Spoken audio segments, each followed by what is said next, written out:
नमस्कार मंडळी, आणखीन एक वास्तव्य व्हिडिओ तुमचं स्वागत आहे. तुमका तर माहितीच असा रविवार काय असतात. तर आज सकाळ सकाळी पिंट्यान फोन केल्यान म्हणत लागलो तुझ्या सुरमई घेऊन जा, रवत नाही माझ्याकडे. जाऊन बघितलंय तर ताजे पडपडी चमकदार असे दोन मासे होते. कसली चमकतात, पिअर चांदीचे आहेत. वजन काट्यावर तोलताना काय अगदी दोघाउपयोगी होती. असा बघितल्यावर कसा कोण सोडून जाय. बरेच दिवस झाले बांगड्याचं सार खाऊक नव्हतं, म्हणून साराक दोन बांगडे घेतले.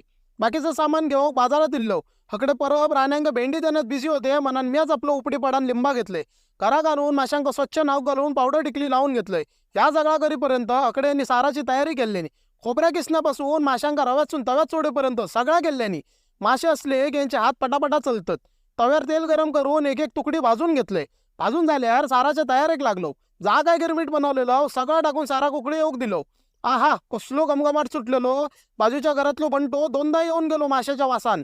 झणझणीत असा माशाचा सार आणि भाजलेली सुरमई राडिओ हात मारलो. आता वाईच आम्ही निसतो तसं तुम्ही व्हिडिओ लाईक शेअर आणि